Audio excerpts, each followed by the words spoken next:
Welcome, ladies and gentlemen. This is ScrapMan bringing you another episode of Scrap Mechanics Stupid Vehicles. And if you're new to the Stupid Vehicles series, stupid vehicles are basically things that I've built that will get you somewhere else than where you are in a not so efficient or fast way, but it'll do it.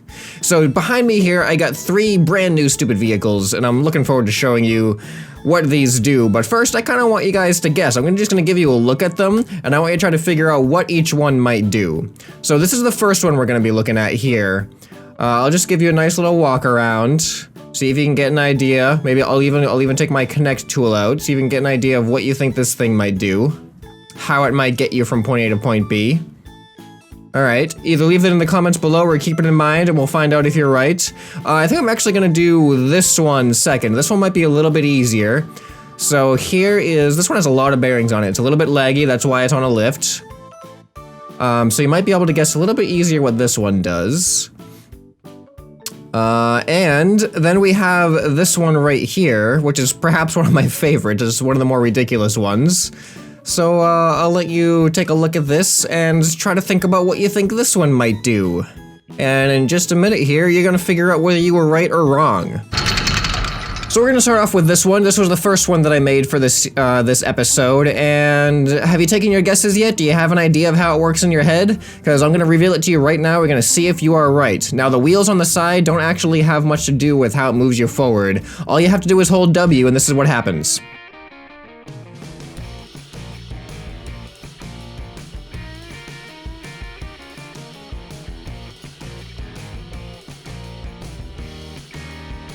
That's right, it's a front flipper. So you're probably wondering what the wheels are actually for. They serve 2 purposes. The first purpose is it actually keeps it stable while it flips, because if you have a long and narrow object that flips through the air, it's actually really unstable and it tends to turn off axis. If you ever try to flip a hammer when it's sideways, it will always turn 180 degrees. So a similar thing will happen to this. Oh, now we're in a tree.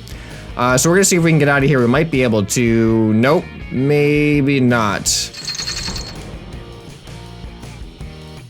One more try. No, we're definitely stuck in here. Okay, so that's one flaw of this thing, is getting stuck upside down in a tree is not good for it. But then again, what vehicle does deal well with that?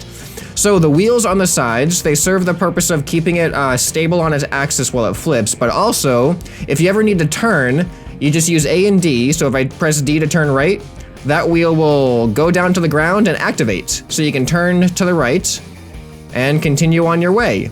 And if you want to turn left, you just press the other one and you'll turn left. Technically, you could also get around this way, which is kind of like a stage 2 stupid vehicle, because it's still a really inefficient way to get around, to use one wheel at a time on the sides of your vehicle.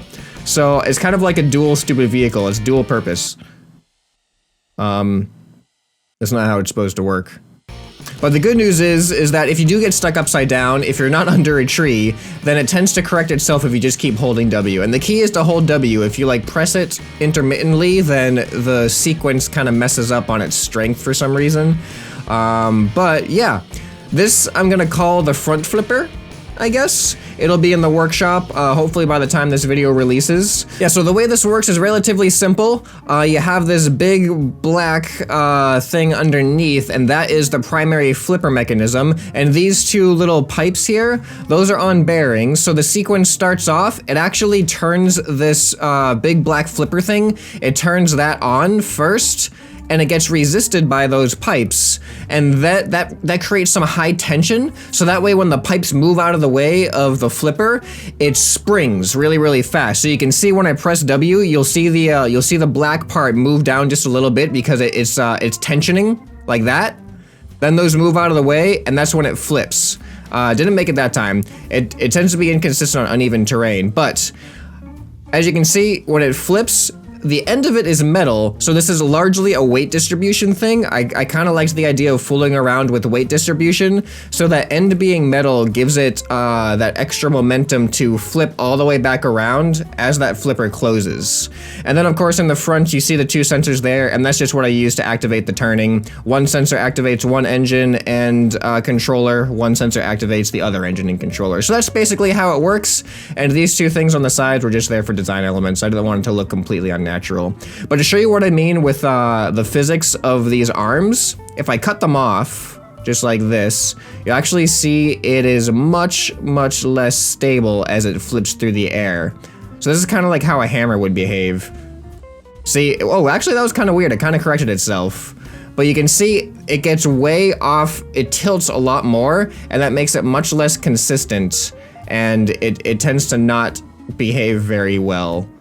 But I'm actually surprised it's working way better than it did when I was initially using it, so I don't know what's going. It's proving me wrong now that I'm recording, of course, but this is actually working.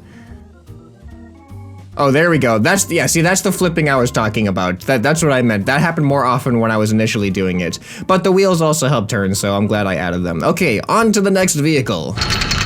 Okay, so here we are onto vehicle number 2. Have you made your guesses? Have you made your predictions on how this thing is going to work? Well, let's see if you were right. I'm gonna take this thing off the lift. The frames are a little bit weird because there's like a lot of bearings on this. As you can see, each one of these leg things I think has like 16 bearings or so. Maybe even a little bit more. So let's go ahead and take it off here. Yep, the frame, there goes the frames. So this thing I call the piston walker. Now, it's going to be a little bit of like an illusion. It's gonna look like the legs are actually spinning, but they're not. The entire way that this thing walks is completely by piston action. There's no rotational action propelling this thing. So let's see if we can, you're gonna have to take a close look at this one. All right, so you ready for this? Here we go.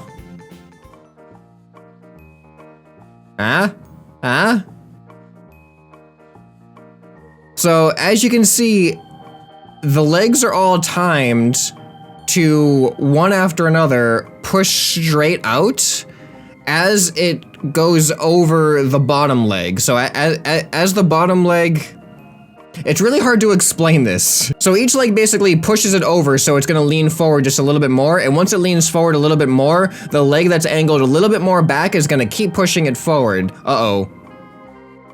Sometimes weird things happen, and the legs get a little bit messed up. Hopefully, we can get back on track here. There we go. All right, we are back on track.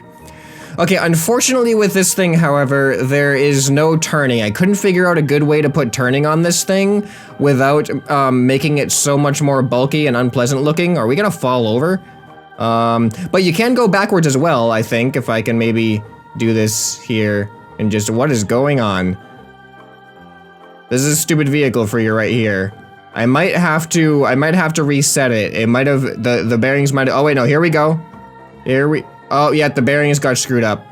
The bearings definitely got screwed up, I think. Oh no, they fixed themselves. They fixed themselves. Okay, we're back in action and we're going backwards. Yeah, so this is actually one of the cooler looking ones I think that I've made. But again, it doesn't turn. But yeah, as you can see, the way it works is just by straightening the legs in sync with each other. The tough part was getting them in sync with each other, because each one of these legs has 4 individual bearings in order for it to extend enough to push itself over. Because the thing is, it does have to push itself over far enough, otherwise it's just going to go back and forth. So that's why I had to put these legs, I had to put 2 sets of legs on either side, and honestly, I wanted 4 sets of legs on either side, but with how laggy it is with just the 2 sets on either side, I just couldn't do it. But so unfortunately, I think it would look much cooler if we had 4 sets on either side, but the game can't handle that right now. So this is what we're left with. So yeah, let me know what you guys thought about, I'm definitely gonna have to reset this. Let me know what you guys thought about this one. And we're gonna go ahead and take a look at the last and final one. The last and final one, you heard it here. Okay, so here we are at the final stupid vehicle of the episode, and I'm really curious what you thought this thing was gonna do, because it's actually not in its official upright state right now. It's actually on its side, so I don't know if you could tell that by the way I showed it earlier. But this is actually a unicycle, and this is a unicycle unlike any unicycle I've seen yet. It has no glitches in it, no suspension glitch to balance it. It has no sensors either, so usually things that use thrusters to balance, they have sensors so that the thrusters can detect it. This is actually entirely a gyroscopically balanced unicycle, meaning it gets balanced by pure spinning power. So, it's not the best thing, but check this out. So we're gonna lift it up on the lift here, and I'm gonna lift it up so it gives it some time to gain some momentum before it hits the ground, but check this out. It's gonna be a little bit loud. I'm gonna turn the in-game volume down though.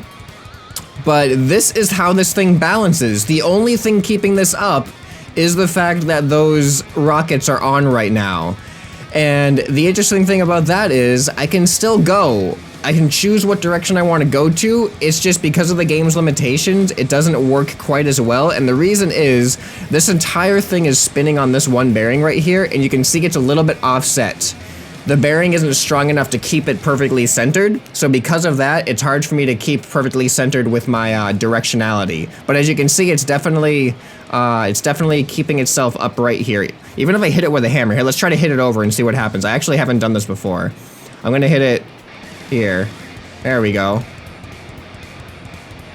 Yeah, check it out.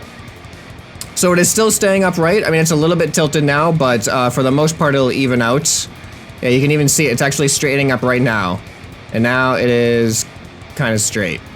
Okay, so the way you have to get on this thing is to use your lift so you can get up and access the conveniently placed toilet seat on the top, which is also on a bearing.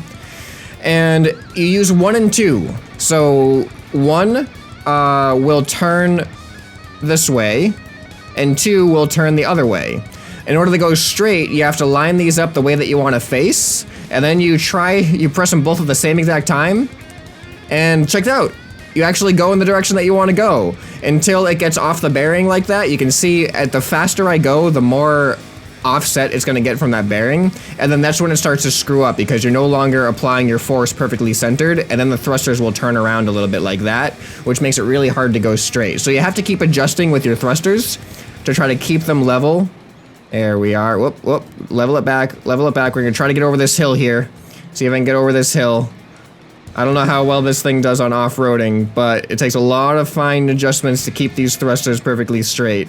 But we're doing it. We're getting through the bumpy terrain here on a gyroscopically balanced unicycle.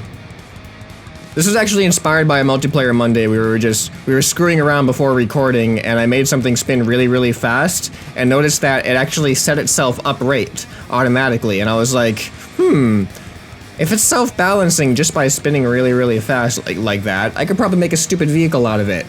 And lo and behold, we have the gyro unicycle, which is what I will call it in the workshop. So if you want to search for this thing in the workshop, it is called the gyro unicycle. Now, to prove to you that nothing is holding this up other than the spinning motion, I have a button conveniently placed that'll turn off the spinning motion, and then you can see it fall over very, very slowly as it slows down. Here we go. So as it loses momentum now, it slowly falls over until it hits the ground. And now we've stopped. But here's the fun part. If you turn it back on, when you're sideways, weird stuff happens because now you're spinning your wheel and it's coming in contact with the ground. And the worst thing for this to do is for it to actually come in contact with something, because then oh wait, are we gonna balance upside down?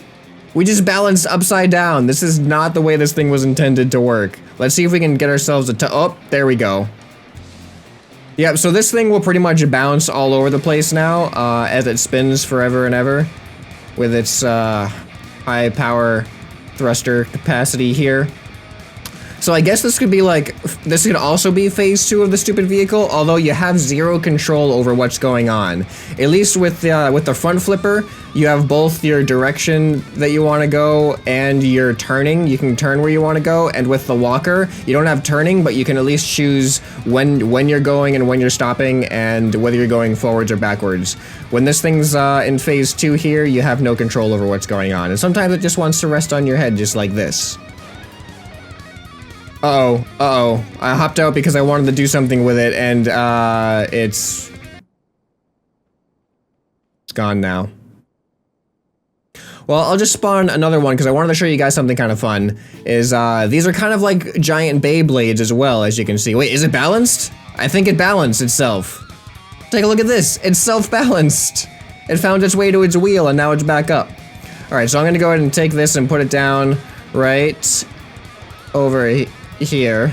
And then I'm gonna take another one, and I'm actually gonna spawn it in right next to this one, because when these things hit each other, then it's like Beyblade action going on. Alright, ready? Here we go. I'm gonna drop it right now. Oh, there it goes. There they go. Off into their own directions. Yeah, so this is definitely one of my more interesting stupid vehicles. So, whoa boy, here it goes. Here it goes. Can I get it? Can I catch it? I'm not gonna catch that one, I don't think, but I think I can catch this one before it's the ground, before it's the ground, before it's the ground. Got it.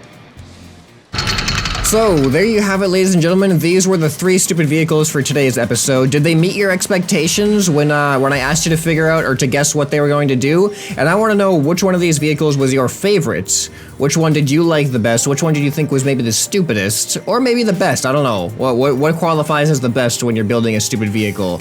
I don't really know how to answer that question. But I hope you guys enjoyed this episode. If you did, leave a like for your favorite stupid vehicle and make sure you tell me what it was down below. Make sure you're subscribed if you want to see future stupid vehicles episodes. And I want ideas from you on concepts for stupid vehicles. Because as you can see, each one of these is built upon a concept. The flipper is based around the flipping mechanism. The gyroscopic unicycle is based around something balancing while it's spinning. And of course, the piston walker is based around a piston walking mechanism. So if you have any other concepts for things that you think might make a good stupid vehicle, then definitely leave that in the comments down below. This has been ScrapMan, and I'll see you next time. Bye!